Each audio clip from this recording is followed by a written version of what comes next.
하나님 말씀은 신명기 30장 19절 20절입니다. 신명기 30장 19절 20절 우리 한 목소리로 읽겠습니다.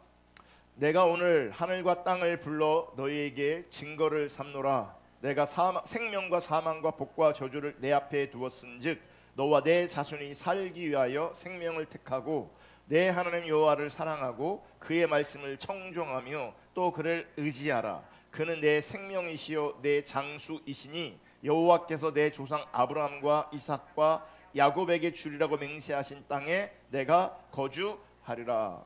아멘. 오늘은 거짓된 예배 12번째 시간이고요. 오늘부터는 기복신앙에 기초한 예배에 대해서 살펴보려고 합니다. 여러분, 거짓신앙 체계는 신앙에 대한 왜곡된 이해를 말합니다. 거짓신앙 체계란 신앙에 대한 왜곡된 이해를 말합니다. 이렇게 신앙에 대한 왜곡이 우리 가운데 일어나면 당연히 신앙이 타락하게 돼 있죠. 여러분, 타락은 다른 게 아니고요, 신앙이 왜곡된 것 자체가 타락입니다. 내가 아무리 착하게 살아도, 아무리 선한 일을 많이 해도 신앙의 이해가 왜곡돼 있으면 그것 자체가 타락이라는 것을 기억하고 인식하셔야 합니다. 신앙이 왜곡되어지면 신앙이 타락해지고, 신앙이 타락하면 세 가지 형태를 띠게 됩니다. 그것이 율법주의, 기복신앙, 인본주의입니다.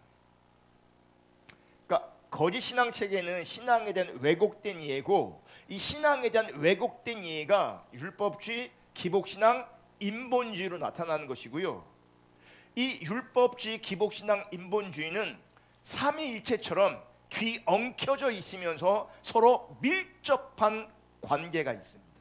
그러니 율법주의 성향이 있다라고 하는 것은 우리 안에 기복신앙과 인본주의가 같이 있는 겁니다. 기복주의가 성향이 있다, 강하다, 있다, 나타난다 하면 그 안에 율법주의, 인본주의가 같이 가는 겁니다. 인본주의적인 신앙생활, 인본주의적인 삶을 살고 있으면 그 안에 율법주의, 기복신앙도 같이 있는 겁니다. 매우 밀접한 관계로 서로 엮여 있습니다. 율법주의는 거짓신앙 체계의 토대가 되고 이론을 제공합니다. 또 기복신앙은 자기 목적을 이루기 위한 탐심이 율법주의의 배후가 되어서 기복신앙으로 나타나는 겁니다. 그러니까 우리가 율법주의를 지난주까지 살펴봤는데 형식, 절차, 순서, 특별히 정성 이런 게 중요하잖아요. 왜 중요해요? 자기 목적을 이루려고 하는 거거든요. 자기 목적을 이루기 위해서 순서와 절차, 부정타지 않는 거, 정성 이런 게 중요해요. 그럼 왜 자기 목적이 중요하냐? 거긴 탐심이 있는 거죠. 그래서 율법주의 배후에는 탐심이 있어요. 그게 기복신앙으로 나타나는 겁니다. 그리고 인본주의는 자기 목적을 위해서 자기 방법을 동원하는 겁니다. 자기 방법을. 여러분, 성경에 말하는 참다운 신앙은 우리가 하나님의 목적을 위해 사는 것입니다. 내 목적을 위해 사는 것이 아니라 하나님의 목적을 위해 사는 것이 성경이 말하는 참된 신앙입니다. 그리고 우리가 실제로 하나님을 중심으로 하나님의 목적을 위해 살 때 그곳에 하나님의 모든 생명이 넘쳐나게 되어 있습니다. 그런데 하나님의 백성이 타락하면 하나님을 믿는 것처럼 보이지만 결국은 자기 목적을 위해 살아갑니다. 하나님의 백성이 타락하면 믿는 것처럼 보이고 신앙생활을 여전히 하고 있음에도 불구하고 사실은 자기 목적을 위해 존재하고 자기 목적을 위해 살아갑니다. 그리고 그들의 삶에서 하나님은 자기 목적을 위한 수단으로 전락해버립니다. 이게 기복신앙입니다. 내 목적을 위해서 하나님이 수단되는 것. 그러니까 우리의 삶에서 하나님이 우리의 목적을 위한 수단으로 전락해버릴 때에 그것이 타락한 신앙, 왜곡된 신앙, 그게 기복신앙이라는 겁니다. 자, 이렇게 기복신앙은 타락한 신앙이다 라고 듣고 배우면 이제 이런 현상이 나와요. 아, 이제 복을 구하면 안 되는구나. 예, 내 목적을 위해, 복이라는 내 목적을 위해 하나님을 수단 삼으면 안 되는구나. 그게 이제 복을 구하면 안 되는구나라고 적용됩니다. 아, 복을 구하면 기복신앙이구나 라고 생각합니다. 문제는 그래서 이 기복적인 표현이 우리 가운데 빠집니다. 왜냐하면 기복적인 표현을 쓰면 거짓신앙이고 왜곡된 신앙이고 타락한 신앙이라니까. 그래서 기복이 빠집니다, 우리의 표현 가운데. 그런데 기복이 빠진 자리에서 이제 기도를 하려고 하면요, 기도할 게 없어요. 왜냐하면 그동안 다 자기 목적을 위해 기도했거든요. 자기 목적을 위해 기도했는데 그걸 그렇게 기도하면 기복이라고 하니까, 기복신앙은 거짓신앙이라고 하니까 그 기복이 빠지잖아요. 기도할 게 없어요. 이제 기도할 게 없으니, 기도할 수 없으니 기도하는 시간이, 옛날에는 기도거리가 너무 많은 거예요. 그러니까 열심히 있는 사람들은 하나하나 기도하는 거죠. 그럼 시간이 모자라. 시간이 없어요. 근데 그렇게 기도할 수 없으니 이제 기도가 힘이 듭니다. 그러니까 동력이 상실되는 거죠. 그러면서 이런 생각이 또 올라와요. 아니, 성경을 보면 복에 대해서 말하고 있는데 그 복을 구하는 것이 뭐가 문제냐? 하나님이 주시는 축복을 구하고 그 축복을 누리는 것이 뭐가 잘못이냐 라고 하는 생각이 이제 올라옵니다. 그러면서 복이라는 표현이 아니지만 이제 자기 목적을 위해 자신이 원하는 바를 추구하는 신앙적 토대를 만들어 가려고 합니다. 본인이 만들지 못하면 그런 신앙적 이해를 가진 메시지나 설교나 가르침을 들으려고 합니다. 그러니까 그런 가르침과 메시지를 찾게 되는 거죠. 찾다가 나의 원함과 나의 목적이 일치되어지면 은혜가 있네 라고 듣게 되는 거죠. 대표적인 예가 자녀의 권세를 누려라. 우리가 하나님의 형상으로 지음받은 하나님의 자녀다. 자녀의 권세를 누려라. 복은 빠졌는데요, 그 자녀의 권세라는 것으로 탈바꿈시켜서 여전히 자기가 원하는 것을 추구해요. 또 다른 예가 깨끗한 부자가 되라. 거룩한 부자가 되라. 그러면서 이게 성경적이잖아요. 깨끗한 부자, 거룩한 부자. 정말 우리가 원하는 건 뭐예요? 깨끗함이에요? 거룩함이에요? 부자죠. 사실은 본질은 부자냐 가난함이 아니고 깨끗하냐 거룩하냐거든요. 그러면 하나님 앞에서 깨끗한 부자가 있다면 깨끗한 가난도 있는 것이고, 거룩한 부자가 있다면 거룩한 가난도 분명히 존재하는 거죠. 그래, 안 그래요? 근데 왜 거룩한 가난은, 깨끗한 가난은 얘기하지 않냐고요. 왜 깨끗한 부자만 추구하냐고요. 왜 거룩한 부자만 추구하냐고요. 그러니까 기복신앙이 탈바꿈한 겁니다. 용어만 바꾸어서 복자를 빼고.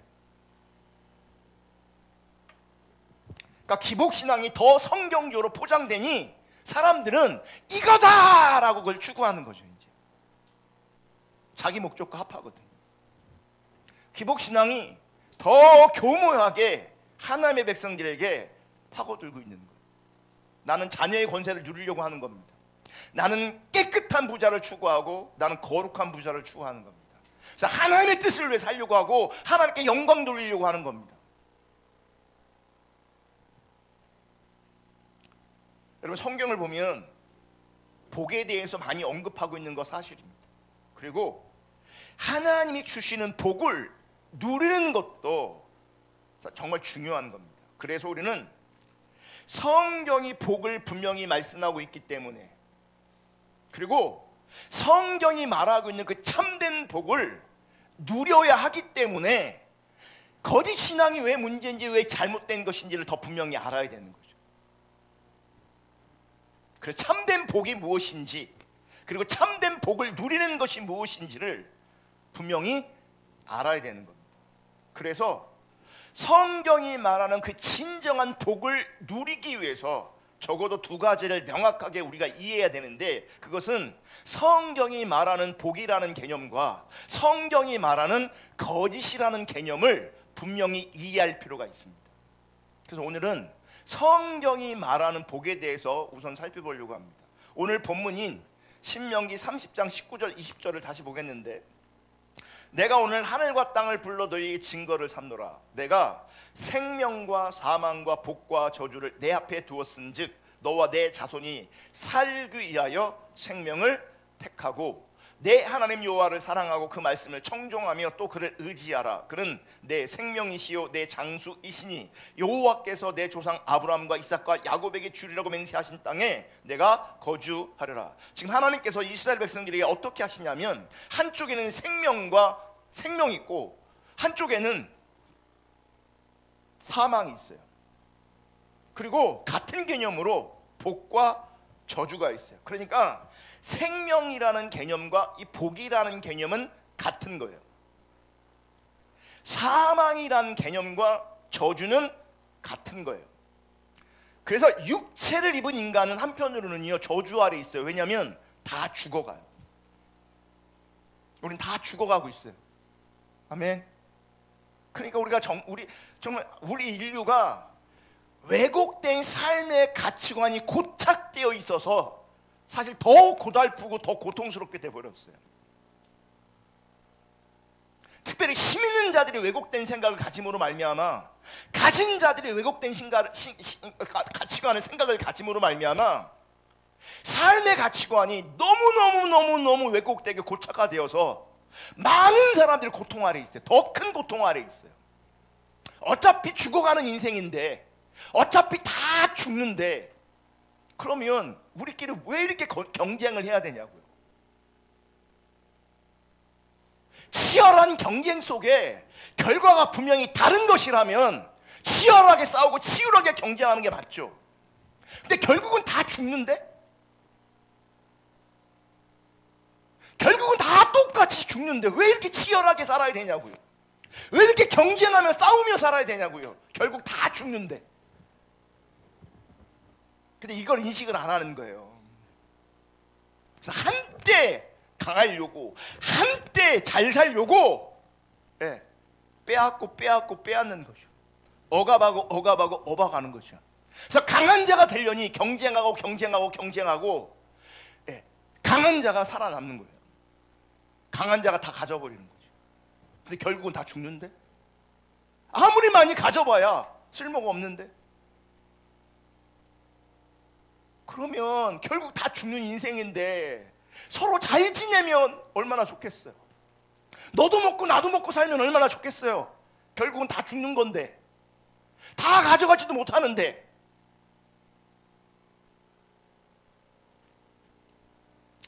여러분, 그래서 우리 인생이 더 저주스러운 겁니다. 더 고통스러운 겁니다. 더 아픈 겁니다. 어쨌든 우리 앞에 한쪽에는 생명, 복이 있고 다른 한쪽에는 사망과 저주가 있어요. 그래서 사망이 저주잖아요. 예수 안 믿으면 영원한 사망 가운데 있는 겁니다. 그게 저주인 겁니다. 하나님은 우리에게 말씀하세요. 생명을 택하라. 나는 너희가 생명을 선택하기로 한다. 생명을 선택하기로 한다는 그 말이 뭐냐면 복을 선택하기로 한다는 거죠. 그리고 우리가 생명을 선택하는 그 길은, 복을 선택하는 그 길은 20절에 나오는 거예요. 내 하나님 여호와를 사랑하고 그 말씀을 청종하며 또 그를 의지하라. 그는 내 생명이시요 내 장수시니. 생명을 선택하는 길, 복을 선택하는 길은 첫째, 하나님을 사랑하는 겁니다. 하나님을 사랑하되, 여러분, 전 존재로 하나님을 사랑하는 겁니다.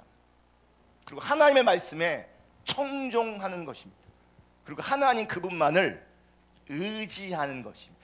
적어도 여러분, 이렇게 생명을 선택한 그 자리와 이렇게 생명이 없는 사망과 저주의 자리는 여러분 엄청난 차이가 있어요. 신명기 30장 16절도 이렇게 말해요.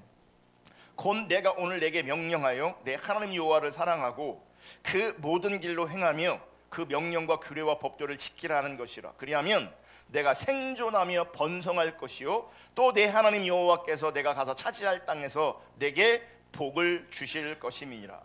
16절에서 생명을 선택하는 길은 좀 다르게 표현하고 있어요. 같은 거예요. 첫째는 뭐예요? 똑같이 하나님을 사랑하는 거예요. 성경에서 하나님을 사랑하라는 얘기는 우리 모든 것으로 하나님 사랑하라는 얘기예요. 그리고 그분의 모든 길로 행하라. 내가 원하는 길이 아니라 하나님께서 원하시는 길을 가라는 거죠. 그러면서 하나님의 명령과 규례와 법도를 지키라라고 말해요. 그게 생명을 선택하는 길이에요. 복을 선택하는 길이에요. 그러면 하나님 사랑하고 그분의 말씀을 청종하고 하나님을 의지하는 것, 하나님의 모든 길로 행하는 것, 하나님의 명령과 규례와 법도를 지키는 것, 이것은 한마디로 말하면 우리가 늘 얘기하는 신앙의 본질을 추구하는 겁니다. 하나님 중립적인 삶을 추구하는 겁니다. 아멘. 신앙의 본질을 추구하는 것이 생명을 선택하는 길이고 하나님 중립적인 삶을 사는 것이 생명을 선택하는 길이에요. 아멘. 그러면서 하나님은 지금 말씀의 생명 혹은 복과 관련해서 아주 중요한 말씀을 하시는데 그것은 다름이 아니라 성경이 말하는 복은, 성경이 말하는 생명은 근본적으로 하나님이 우리 가운데 주시는 것이 아니라 하나님 그분 자신이라는 거예요. 우리는 복하면 하나님이 수단되어서 하나님이 우리 가운데 무언가를 주는 것, 그걸 복이라고 생각해요. 종교는 다 그런 복을 추구해요. 신을 통해서 뭔가 얻어내는 것을 복이라고 말해요. 그래서 신이 나에게 돈 주고, 신이 나에게 문제를 해결해 주고, 신이 나에게 건강도 주고, 신이 나에게 내 자녀, 내 남편 사업 잘 되게 하는 걸, 그거를 복이라고 말하는데, 그래서 하나님께 나와도 그렇게 복을 구하는데 성경은 그렇게 복을 말하는 것이 아니라 하나님 그분 자신이 복이라고요. 하나님 그분 자신이 생명이라고요. 하나님이 무언가를 주시는 게 아니라 그분 자신이 생명이요 복이신 거예요. 그러므로 복은 하나님 그분 자신이에요. 하나님 자신이 복이시고 하나님 그분이 생명이세요. 아멘. 그럼 보세요. 하나님이 복이시다, 하나님이 생명이시다라고 정확하게 이해될 때 성경의 많은 일들이 여러분 이해가 돼요. 창세기 39장 1절을 보면 요셉이 이끌려 애굽에 데려가매 바로의 신하 친위대장 애굽 사람 보디발이 그를 그리로 데려간 이스마엘 사람의 손에서 요셉을 사니라. 여러분 요셉을 너무나 잘 알잖아요. 형들에게 버림받았잖아요. 종으로 팔렸잖아요. 그러면 상상해 보세요. 그 옛날에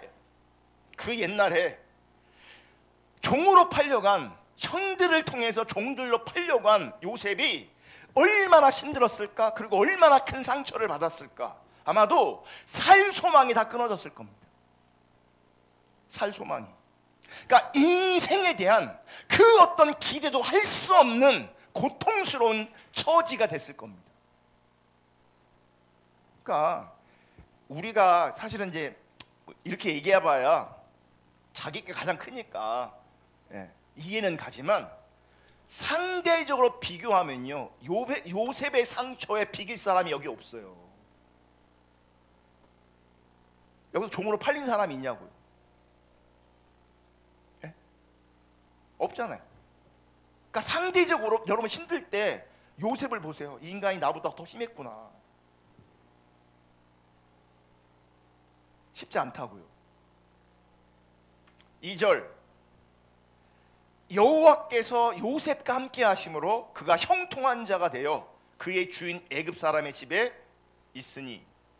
지금 우리가 상상해 보기는 얼마나 힘들었을까? 얼마나 큰 상처가 있었을까?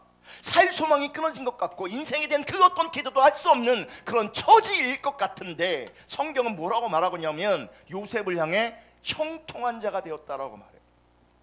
우리가 보면 전혀 형통하지 않은데 성경은 형통이라고 말하고 있어요. 그럼 왜 성경은 요셉에게 형통이라고 말하고 있는가? 답은 하나님이 그와 함께 하시기 때문에 그래요. 자, 복이 뭐라고요? 하나님이시라고요. 복이 뭐라고요? 생명이라고요. 종으로 팔려갔지만, 억울한 일도 당했지만, 하나님이 복이시기에, 하나님이 생명이시기에, 하나님이 함께 하시기에 그게 형통인 거예요. 그게.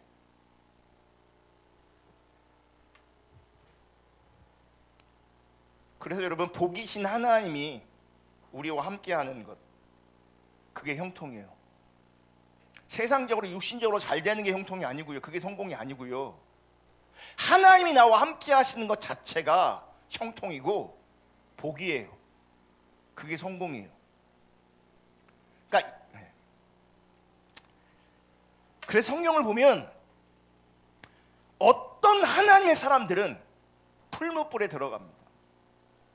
그런데 보세요, 풀무불에 들어갔다 살아나온 사람도 있지만 풀무불에 들어가서 죽은 사람도 있어요. 자, 풀무불에 들어가서 살아나온 사람이 많을까요? 죽은 사람이 많을까요? 뭐가 더 많아요? 근데 왜 우리는 살려달라고만 해요? 사자굴에 들어갔는데 살아나온 사람이 있어요? 죽어 나온 사람도 있어요. 그럼 누가 더 많을까요? 죽어 나온 사람 훨씬 더 많아요. 감옥에 갇혔다가도 기적적으로 살아나온 사람도 있지만 감옥에 갇혀서 죽은 사람도 분명히 있어요. 누가 더 많을까요? 살아나온 사람, 기적적으로 살아나온 사람과 죽어 나온 사람, 누가 더 많을까요? 죽어 나온 사람이 훨씬 더 많습니다. 동일한 사람인데 한때 그를 통해서 기적의 역사가 나타나고 그의 사역을 통해 놀라운 역사가 나타나기도 했지만 그 사람이 비참하게 순교당하기도 해요. 이건 다른 사람이 아니라 똑같은 사람의 인생에서. 중요한 건 모든 상황에서, 다양한 상황과 처지 속에서 중요한 것은 복이시고 생명이신 그 하나님이 함께하는 거예요.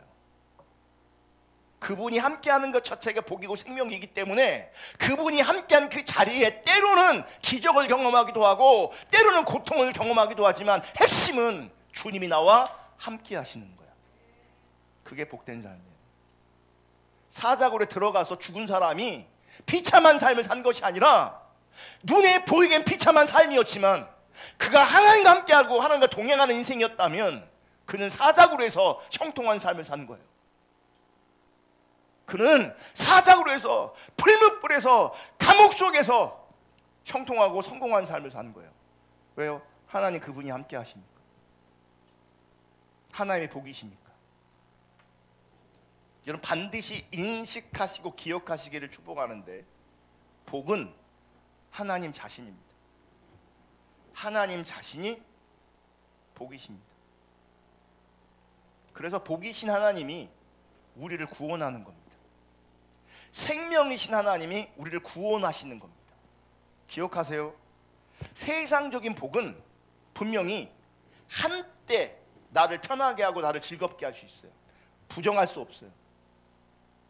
세상적인 복은 한때 나를 잘 나가게 하고 편하게 하고 한때 나는 너무 행복해 라고 느끼게 할 수도 있어요. 그런데 그 세상적인 복이 절대로 나를 구원할 수 없어요. 절대로 나를 구원할 수 없어요.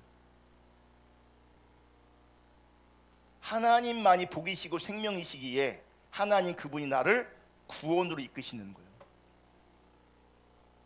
구원으로. 그래서 우리는 하나님을 알아.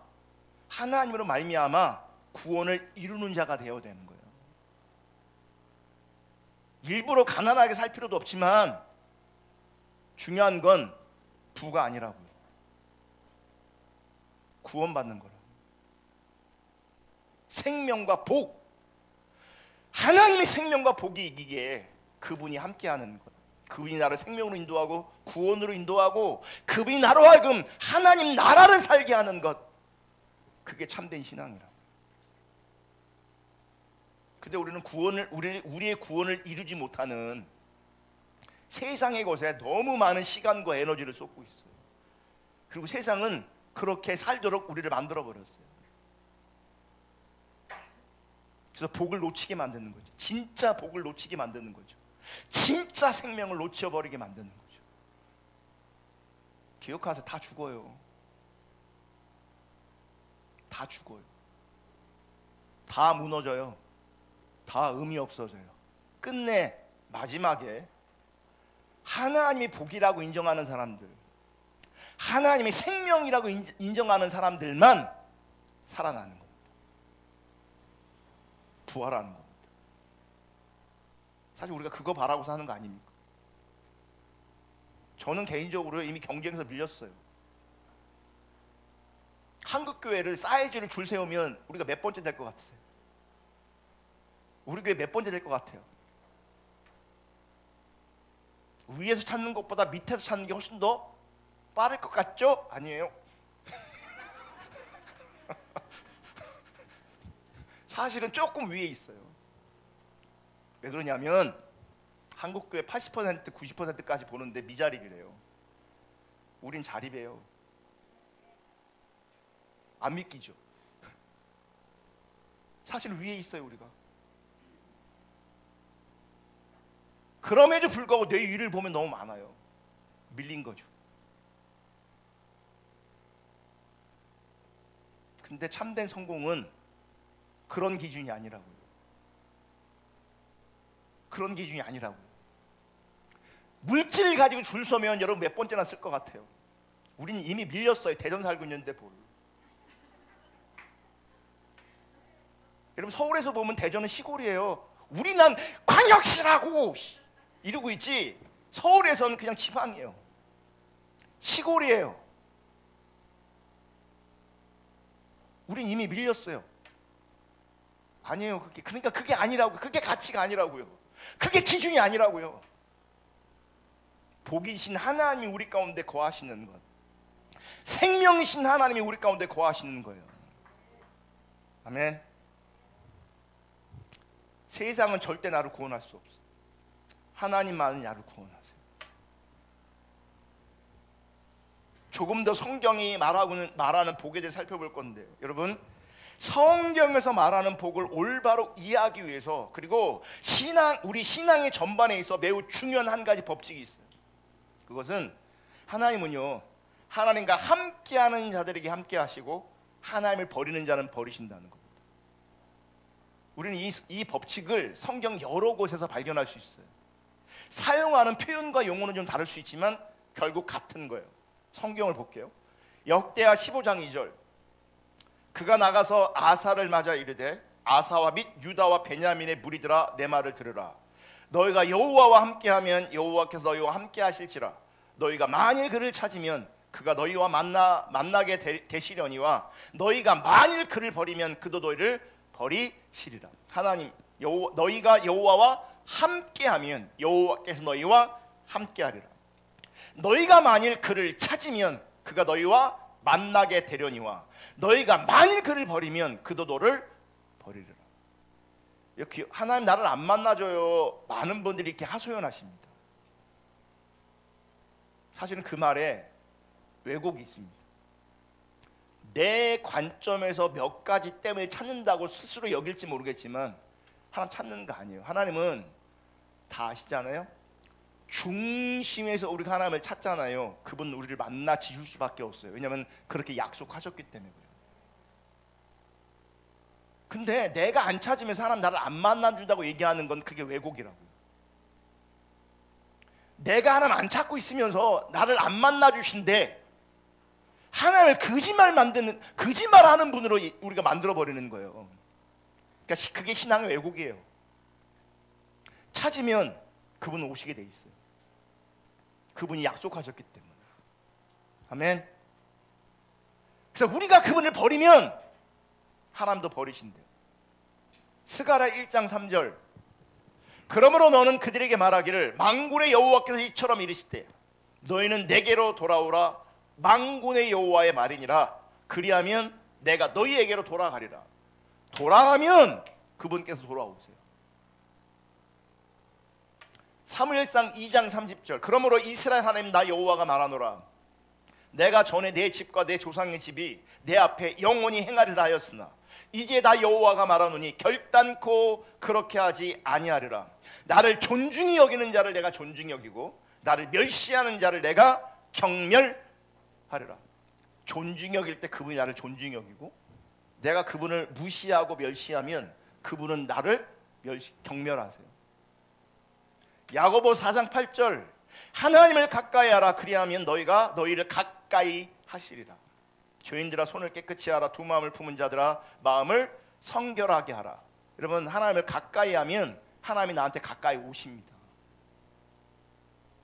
그러니까 여러분, 하나님 바라보면 멀잖아요. 만약 어떤 분들한테 하나님 너무 막연, 너무 멀어.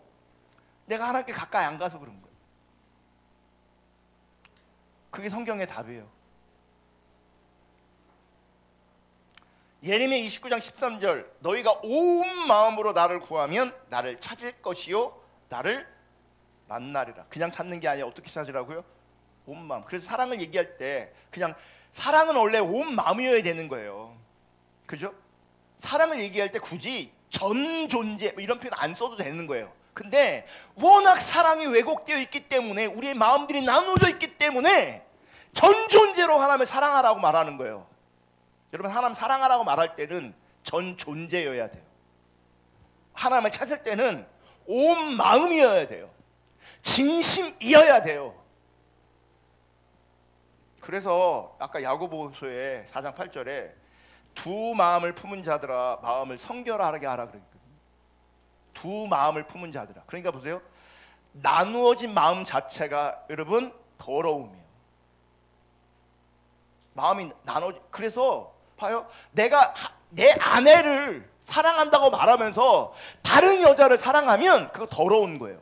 그래서 바람피는 남자가 아내한테 여보 하고 이렇게 터치를 하잖아요. 더러운 손 저리 치라고 이렇게 되는 거예요. 손 씻고 왔는데도 더러운 손이에요. 나누어진 마음은 더러운 거예요. 그래서 여러분, 세상 사랑하면 더러운 거예요. 돈 더 사랑하면 더러운 거예요. 그러니까 하나님이 없죠. 하나님 올 수가 없어요. 더러워서, 역겨워서 하나님이 함께 할 수가 없다고요. 하나님 다 아시는데, 내가 세상 사랑하는 거 너무 잘하는데, 내가 돈 사랑하고 사람 사랑하는 거, 이 땅을 더 사랑하는 걸 더 잘하시는데 어떻게 나한테 오시냐고요. 내가 주님께 가야 그분이 오세요. 주님께 돌아가야 그분이 오신다고요.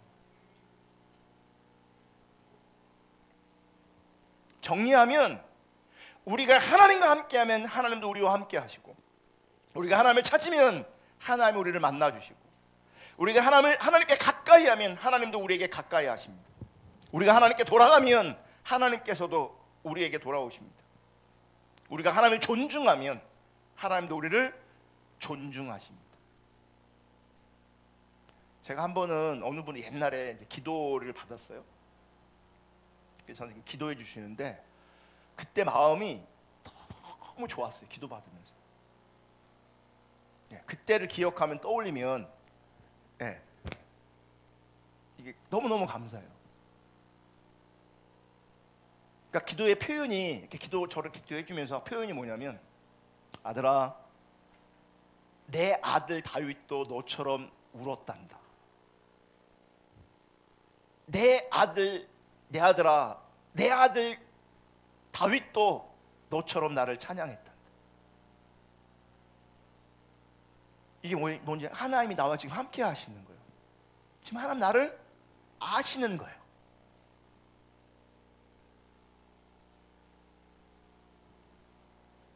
그게 복이에요. 하나님 함께 하시는 거, 하나님 나를 아시는 것, 하나님 나와 가까이 하시는 것. 반대로 우리가 하나님을 버리면 하나님도 우리를 버리십니다. 우리가 하나님을 멸시하면 하나님도 우리를 멸시하십니다. 우리가 하나님을 가볍게 여기면 하나님도 우리를 가볍게 여기십니다. 우리가 하나님 무시하면 하나님 그분이 우리를 무시하실 수 있어요. 우리가 하나님과 함께 해야 되겠죠. 아멘. 문제는 하나님과 함께 한다는 게 뭐냐라고 하는 것을 분명히 알아야 돼요. 왜냐하면 이것도 우리 가운데 왜곡될 수 있어요. 여러분, 우리가 잘 아는 대로 이사야 시대를 보면 안식일, 월삭, 모든 대회와 절기를 철저히 지키고 하나님께 제사를 드릴 때 가장 살찐 짐승을 들이대 무수히 드렸어요. 무수히. 그리고 그들은 많이 기도했어요. 이거를 여러분 딴 사람 보듯 하시면 안 돼요. 딴 사람 보듯 하시면 안 된다고. 예레미야 시대에는 동일하게 안식일을 철저히 지킬 뿐만 아니라 그들도 많은 시대를 드렸어요. 심지어는 오늘 우리식으로 말하면 인도까지 가서 특별한 향품을 사다가 하나님께 제사 드릴 정도로 엄청난 열정이 있었고 특심이 있었어요. 엄청나게. 예수님 시대 바리새인들은 그들도 안식일을 철저히 지키고 11조를 철저히 드리고, 여러분 우리 시대에 11조 안 하는 사람 되게 많거든요. 지난주에 우리 교단에 어떤 교회 인직시켰잖아요. 안수 집사 받으신 분이에요. 오래 되시고 헌신도 많이 하시고 교회에 많은 유익을 끼치세요. 근데 그분 담임 목사님 저한테 그래요. 근데 11조를 안 해. 그럼 세우면 안 되는데 사실은 11조를 안 합니다. 여러분 11조요 진실하게 11조를 하되 진실하지 않게 하는 사람도 되게 많거든요. 바리새인들은요 11조를 하되 철저하게 했다고요. 쌀을 받으면 추수를 했으면 알갱이 셀 정도로 철저하게. 전통적으로 내려오는 모든 율법의 규정들을 지키되 철저히 지켰다. 그들에게 당신들은 하나님을 경외하십니까? 당신들은 하나님을 존중히 여기십니까? 라고 물으면 그들은 뭐라고 말하겠어요? 우리는 하나님 존중합니다. 우리는 하나님을 경외합니다. 라고 그들은 분명히 말할 겁니다. 당신들은 하나님과 함께하고 있습니까? 당연히 함께한다고 생각했을 겁니다. 그러니까 보세요. 지금 아까 말한 하나님과 가까이 하면 하나님이 함께하시고, 하나님 너희를 찾으면 하나님 만나주시고, 하나님을 버리면 하나님 너희를 버리시고, 하나님을 존중히 여기지 않으면 하나님 너희를 경멸하실 거다. 이런 얘기 외치잖아요. 자기 얘기로 안 받고 아멘은 뜨겁게 할지 몰라요. 왜냐하면 자기가 함께하니까 하나님이 함께한다고 생각하는 거예요. 자기는 하나님 존중한다고 여기니까 하나님 나를 존중해, 그거에 대한 아멘을 하는데, 실상 내가 하나님을 떠났고 하나님을 버렸다는 거, 하나님을 경멸한다는 인식 자체가 하나도 없어요. 저는 그래서 아멘을 크게 해도 안 믿어요. 어떤 사람이 아멘을 진실하게 하면 그 아멘은 진정성이 있을 수 있는데, 어떤 아멘은 진정성이 없어요. 모르고 하는 얘기예요. 자기는 동의한다고 하지만 전혀 동의하지 않을 수 있어요. 왜곡이 일어난 거예요.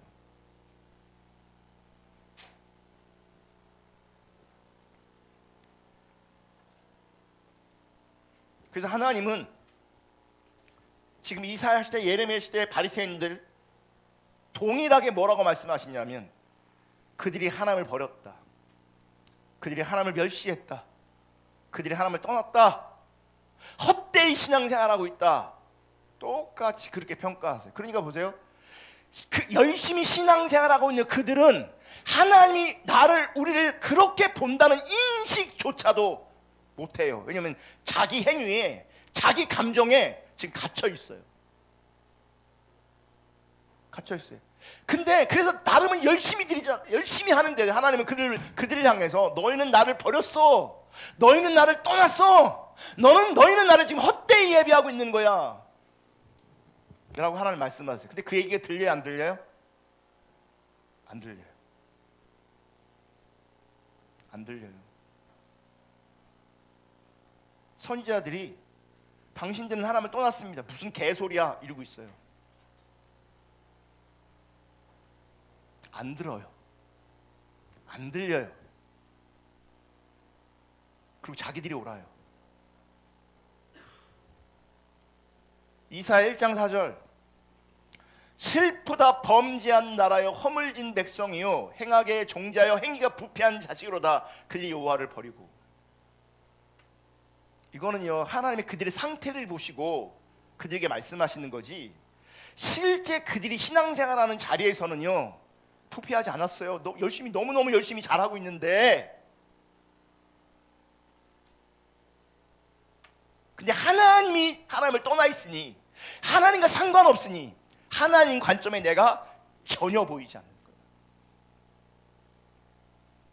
예레미야 2장 13절 내 백성이 두 가지 악을 행하였나니 곧 그들이 생수의 근원되는 나를 버린 것과 스스로 웅덩이를 판 것인데 그것은 그물을 가두지 못할 터진 웅덩이니라. 생수의 근원되는 나를 버렸다. 버린 줄 몰라요. 저는 지금 이렇게 외치면서 설교하면서도 두려운 게 뭔지 아세요? 우리가 같은 자리에 있는데, 우리가 같은 자리에 있을 수 있는데 나는 주님을 버리지 않았다고 생각하는 거예요. 나는 주님을 떠나 있는데 떠나지 않았다고 생각할 수 있다는 거예요. 우리도 마태복음 15장 7절 8절 9절 외식하는 자들아 이사야가 너에게 관하여 잘 예언하였도다 하여 일렀을 때 이 백성이 입술로는 나를 공경하되 마음은 내게서 멀도다. 사람의 계명으로 교훈을 삼아 가르치니 나를 헛되이 경배하노다 하였느니라 하시고. 헛되이 경배했대요. 신앙 아니라는 거죠. 그러니까 이게 어려워요.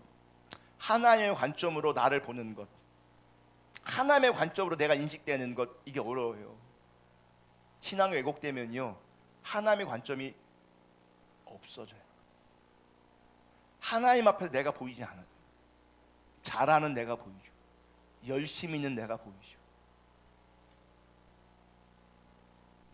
그럼 하나님이 함께 하신다, 혹은 하나님과 함께 한다는 의미가 뭘까를 정확하게 알아야 돼요. 왜냐하면 이걸 모르면 하나님과 함께 하지 않는데 함께 한다고 여길 수 있고, 나는 하나님을 버렸는데 버리지 않았다고 여길 수 있다는 거죠. 그럼 하나님과 함께 한다는 건 뭐냐? 이사야 2장을 정리하면 이렇게 정리할 수 있어요. 하나님과 함께하는 삶은 하나님을 알고 존재를 다해 사랑하는 삶. 같은 얘기예요. 하나님과 함께하는 삶은 하나님 중립적인 삶이에요. 하나님과 함께하는 삶은 하나님의 주권적인 통치 아래 거하는 삶이에요. 하나님과 함께하는 삶은 하나님을 경외하는 삶이에요. 지금 이 삶이, 이 PPT에 나오는 이 삶이 하나님과 함께하는 거예요. 그러면 하나님과 함께함의 근거가 내 감정이 아니에요. 하나님이 함께하는 근거가 내 종교적인 행위가 아니에요.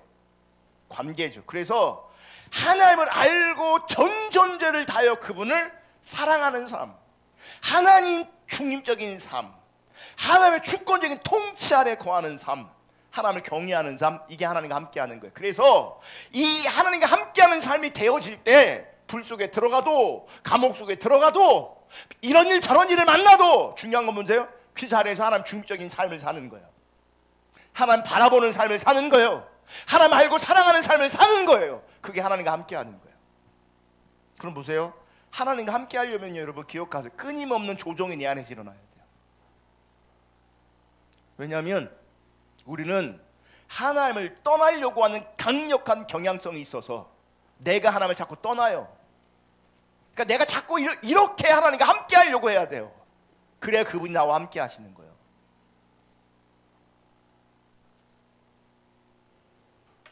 우리는 하나님과 함께 하지 않을 수 있어요. 우리는 하나님을 버릴 수 있어요. 우리는 하나님을 떠날 수 있어요. 우리는 하나님과 상관없을 수 있어요. 지금 말한 함께하는 삶을 살아내지 않으면. 이 삶을 추구하지 않으면 하나님 버린 거예요. 하나님 떠난 거예요. 하나님과 상관없는 거예요. 사실 하나님의 주권적인 통치 아래 있는 삶이 하나님과 함께하는 삶인데, 다른 거 보세요. 하나님 알고 하나님 사랑하는 삶, 그렇게 나는 하나님 알고 싶어요, 하나님 사랑하고 싶어요, 그러면 검증이 안 돼요. 뭐 어떻게 검증할 거예요? 알고 싶다는데, 사랑하고 싶다는데. 저는 하나님을 경외해요. 뭘로 검증할 건데? 그러니까 뭐예요? 확인되지 않은 것을 자기의 몇 가지 종교적 행위와 자기의 감정을 가지고 스스로 확인하는 거예요. 그래서 자기는 하나님을 알기를 추구한다고, 하나님 사랑하기를 추구한다고, 나는 하나님을 경외한다고. 그런데요, 그것만 있는 게 아니, 하나님과 함께하는 삶은 더불어서 하나님 중립적인 삶, 더 나아가서 하나님의 주권적인 통치 아래 거하는 삶. 이게 뭔지 아세요? 하나님이 나를 맘대로 하셔도 나는 아멘 해야 돼요.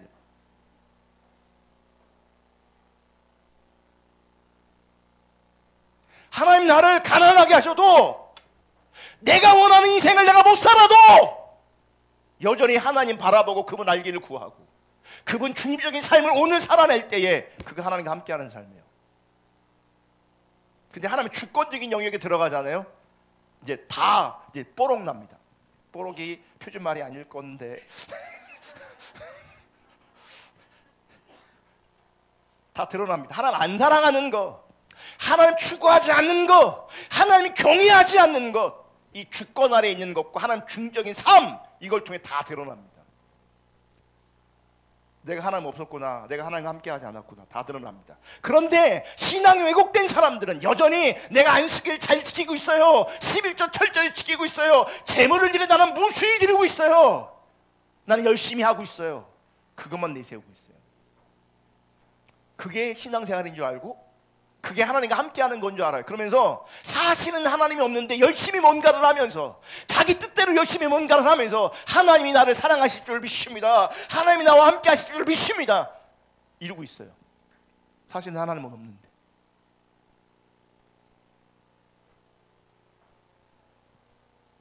그래서 아무리 많은 종교적인 모양과 희생과 의식이 있다 할지라도, 지금 말한 하나님과 함께하는 그 삶에서 떠나면 그것은 하나님을 떠난 삶이에요. 그것이 하나님을 버린 거예요. 그래서 여러분 기억하셔요. 내가 기도 많이 하면서 하나님 버릴 수 있고, 큐티 열심히 하면서 하나님 버릴 수 있어요.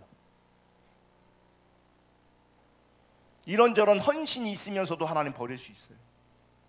왜냐하면 그것이 하나님과 함께하는 게 아니거든요. 하나님과 함께하는 건 이거예요. 저 앞에 나와 있는 것처럼. 이 자리에서 당연히 예배를 사모하겠죠. 당연히 이 자리에서 하나님을 사랑하고 그분의 말씀에 청종하고 그분을 의지하고 그분의 길로 행하며 그분의 법도를 따르겠죠. 그분의 규례를 따라가겠죠. 왜요? 하나님과 함께하고 있으니까. 하나님 사랑하니까. 여러분, 성경에서 말하는 이렇게 하나님과 함께하는 삶을 살면 생명이신 복이신 그 하나님이 우리 가운데 함께하십니다. 아멘. 그분이 생명이시오 복이시기 때문에 우리 삶 속에 하나님의 생명과 복이 넘칩니다. 그게 성경이 말하는 복입니다.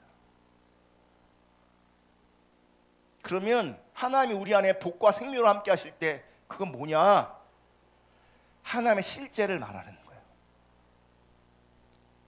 난 알아요. 내 안에 하나님 계신 거. 부인할 수 없는 하나님이 계셔서 불 속에 들어가라라고 하면 하나님 계시니까, 하나님이 실제하니까. 사실은 보세요. 포로로 끌려와서 종살이 하면서 이 땅에서 비천한 인생을 살 수도 있는데, 그럼 누가 나를 알아주겠어요? 근데 내 안에 하나님 계신 걸 내가 알아요. 내 안에 하나님이 실제하셔요. 하나님 불구덩이로 인도하시면 불구덩이 들어가는 거예요. 하나님이 함께 하시니까, 하나님의 실제 때문에. 감옥으로 인도하시면 감옥에 들어가는 거예요. 하나님의 실제이시기 때문에. 이번에 들어가면 기적처럼 나올 거야, 그런 기대 안 해요. 불구덩이에 들어가면 기적같이 나를 살려내실 거야. 사자굴에 들어가면 기적같이 나를 살려내실 거야. 그게 하나님의 실제가 아니고요, 그거 기대하는 게 아니고요, 내 안에 있는 그 하나님의 실제 때문에 주님을 따라가다 보니 때로는 복도 누릴 수 있겠지만 세상의 관점에서 때로는 고통도 고난도 당할 수 있는 거죠. 중요한 건 뭔지 아세요? 내 안에 있는 이 하나님의 실제예요. 내 안에 있는 하나님의 실제. 하나님의 실제가 있으면 오늘 감사할 수 있어요. 하나님의 실제가 있으면 오늘의 어려움들, 어떤 상황들 버티고 이겨낼 수 있어요. 하나님이 함께 하시기 때문에. 내 안에 하나님의 실제이기 때문에. 여러분, 하나님의 실제이지 않잖아요? 가져도 외롭습니다. 가져도 공허합니다. 하나님의 실제이지 않으면 많은 것들을 누리고 있어도 행복하지 않습니다. 하나님의 실제이지 않아서. 아무리 쓰고 힘써보시오. 잡고 싶어서, 지금은 잡으려고 하니까 잡고 싶어서 따라가고 있지만 나중에 가면 안 잡혀 있다고요. 하나님이 없으면 안 잡혀 있어요. 뭔가 눈에 보이는 것들은 잔뜩 쌓아놨는데 사실 여전히 외롭다는, 여전히 허전하다니까요. 하나님의 실제이지 않으면. 하나님의 실제이면요, 열악한 자리에서도 감사한다고요. 하나님이 실제하니까. 답답한 것도 있어요. 내 안에 있는 이 하나님의 실제를 좀 보여주고 싶고 드러내고 싶은데 그건 한계가 있는데, 분명한 것은 내 안에 하나님의 실제가 있어서 하나님의 은혜와 사랑 앞에 지금 나는 감사할 수 있다고요. 지금 나는 살아갈 이유를 발견할 수 있다고요. 하나님의 실체 때문에. 그게 생명이에요. 그게 복이에요.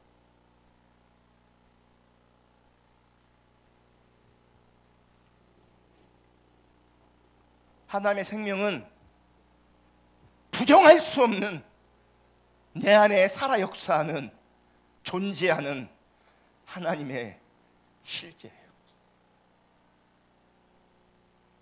그런데 우리가 성경에서 말하고 있는 하나님과 함께하는 삶에서 떠나면 하나님도 떠나십니다.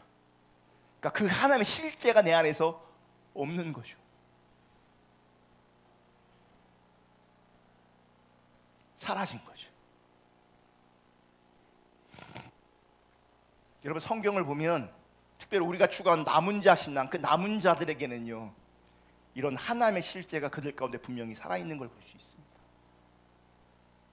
그들을 하나님 사용하셨든지 아니면 그들이 비참한 죽음을 맞이했든지, 중요한 건 그들 안에 하나님의 실제가 있었다는 거죠. 문제는 이제 저와 여러분이고요, 우리 시대입니다. 우리 시대 많은 교회들이 하나님을 향한 교리, 하나님에 관한 교리들을 믿습니다. 이런저런 많은 집회도 있고, 그런 많은 집회들은요, 아름다울 수도 있고 소위 은혜가 넘쳐날 수도 있습니다. 근데 중요한 건 그게 아니에요. 하나님의 실제예요. 정말 하나님이 우리 예배 가운데, 우리 시대의 신앙 가운데 실제하고 계시냐? 오늘날 하나님의 백성들 가운데 실제하고 계시냐? 어쩌면 우리 시대에 있는 많은 것들이 이사야 시대, 예레미야 시대에 드렸던 그런 예배가 아닌가? 좀 그럴 가능성이 되게 큽니다. 수만 명이 모여서 부르짖으며 하나님께 예배하고 기도하고 이런저런 큰 행사가 있을지라도 그게 이사야 시대 예배일 수 있고 예레미야 시대 예배일 수 있어요. 내가 느끼는 감정이, 내 행위가 하나님과 함께 하시는 참된 신앙의 열매가 증거가 아닐 수 있어요. 여러분, 진짜 하나님이 실제하시면 하나님 중심적으로 산다고, 하나님의 주권 아래 있는 삶을 산다고요. 하나님 알고 하나님 사랑하기를 추구한다고. 그게 하나님과 함께하는 거라. 우리 시대에, 아니 성경의 많은 그 기독교 역사, 신앙의 역사를 보면 대부분의 많은 시대가 사실 하나님을 버렸습니다. 마음 아픈 얘기고 이게 하기 힘든 얘기이지만 많은 시대에 사실은 하나님을 버렸습니다. 그럼 보세요. 우리에게, 나에게 내가 하나님을 버릴 가능성이 훨씬 더 큰가? 하나님과 함께 할 수 있는 가능성이 큰가? 뭐가 더 클 것 같으세요? 우리는 하나님을 버릴 가능성이 훨씬 더 큰 존재라는 걸 인식하셔야 돼요. 그래야 하나님과 함께하는 삶을 추구하게 돼요. 하나님을 찾게 돼요. 하나님의 은혜를 구하게 돼요. 그래야 하나님과 함께할 수 있어요. 근데 내 안에 강력하게 자리하고 있는 하나님을 떠나려고 하는 경향성, 하나님을 버리는 경향성, 거짓된 신앙에 의해 이게 인식되지 않으면 착각하면서 사실은 하나님 버렸는데, 사실은 하나님 없는데 종교적 행위와 종교적 감성으로 말미암아 똘똘 무장시켜서 자기는 하나님과 함께한다고 착각하고 사는 거예요. 삶은 자기 중심으로 사는데, 삶은 자기 목적을 위해 사는데,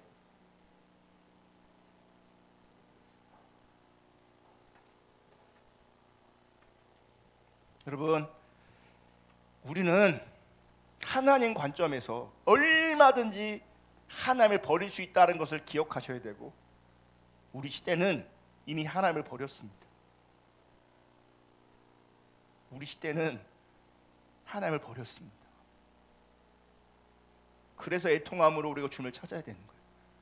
참된 생명이신 그 하나님, 참된 복이신 그 하나님을 우리가 회복해야 합니다. 그분께로 돌아가야 합니다. 하나님만이 저와 여러분의 유일한 복과 생명이시기를 주님의 이름으로 축복합니다. 하나님과 함께하는 삶을 살아 하나님이 늘 우리 가운데 함께하시는, 우리 안에 하나님의 실제로 늘 경험할 수 있는, 누릴 수 있는 그 은혜를 누릴 수 있기를 주님의 이름으로 축복합니다. 찬양하고 기도하겠습니다.